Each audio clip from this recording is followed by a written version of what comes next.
Hi, my name is Chris Terry, and I'd like to take a few minutes to tell you a little bit about myself.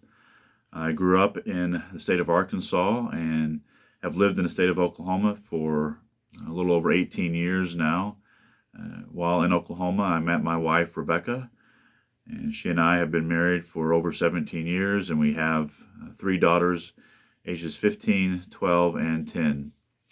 I'd like to take a few minutes and give you a brief summary of data-driven instruction, differentiated instruction, and personalized learning. And let's look at the first one, data-driven instruction.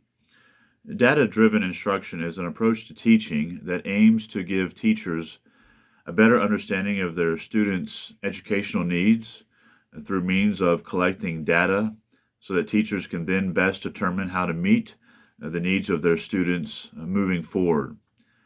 Data-driven instruction also serves students by providing them with an assessment of their own educational strengths and weaknesses so they can devote their learning time to areas where it is most needed.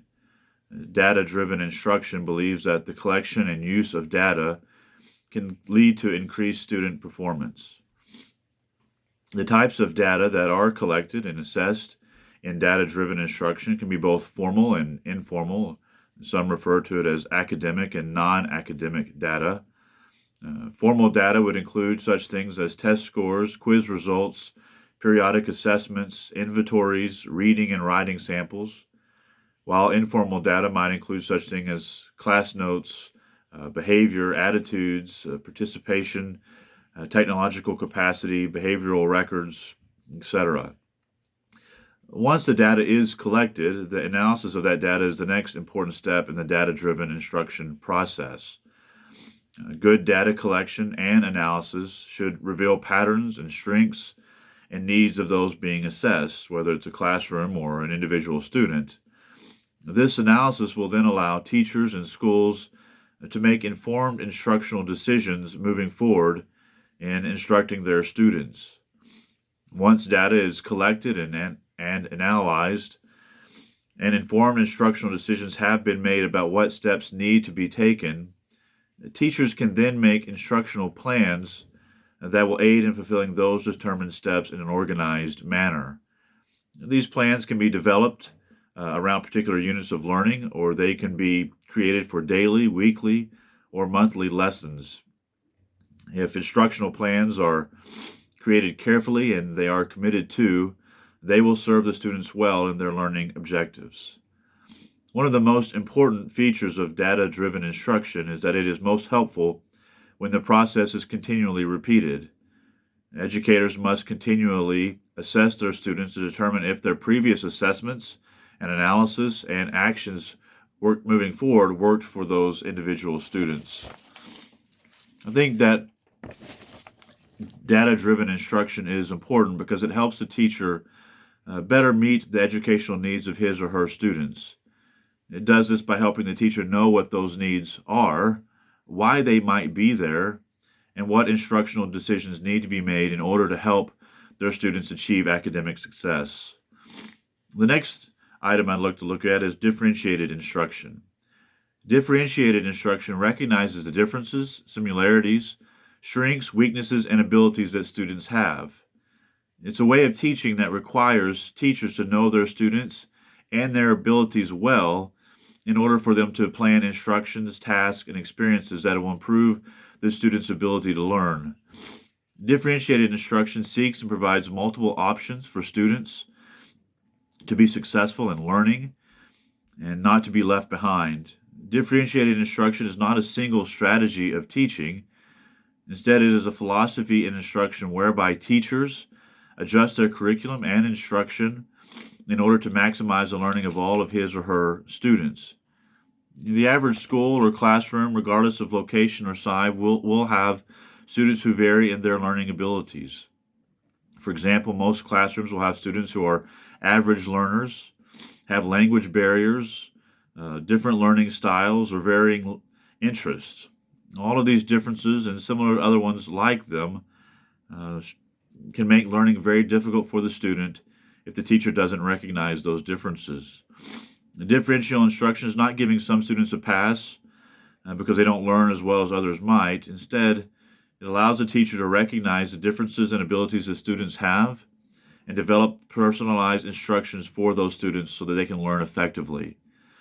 Differentiated instruction encourages the teacher to continually strive to know their students well so they can respond effectively to the needs of their students and help the student achieve academic success. I believe that differentiated instruction is important because it calls upon the teacher to continually assess and identify their students' abilities to learn. It calls upon the teacher to realize that not everyone learns alike, nor does everyone have the same abilities and opportunities to learn as other students might. Differentiated instruction encourages the teacher to meet students where they are and help them grow in their learning and their ability to learn.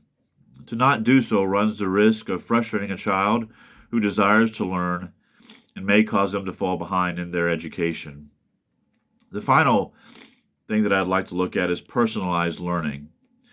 Personalized learning is a form of instruction where the pace of learning and the teacher's instructional approach are designed and optimized for the needs of each student.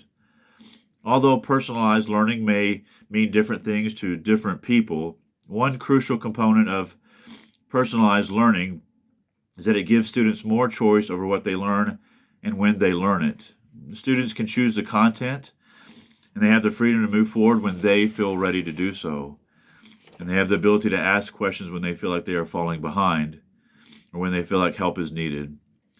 Personalized learning acknowledges that students learn in different ways and at different paces and creates learning objectives, instructional approaches, and instructional content based on a learner's needs. It also believes that learning can become more meaningful and relevant to the student because the content is driven by their interest. Of course, there are risks associated with this approach to learning. Research shows that students often pick the easiest options when it comes to learning content instead of the ones that may benefit them most. Also, students tend to be poor managers of time when left alone. However, the rewards for personalized learning seem to outweigh the risk. When accommodations, support, and learning strategies become essential parts of personalized learning and are done well, students become more engaged in their learning, and everyone benefits from this. I believe personalized learning is very important because it helps students take pride and ownership in their learning endeavors. It challenges both the student and the teacher to work together to help students develop and reach educational goals, and it encourages students to be more engaged in their learning process. It helps prevent those with learning disabilities from falling behind. That is a brief summary on those three particular modes of instruction. Thank you for taking the time to listen to this, and I hope that my summaries have been helpful to you.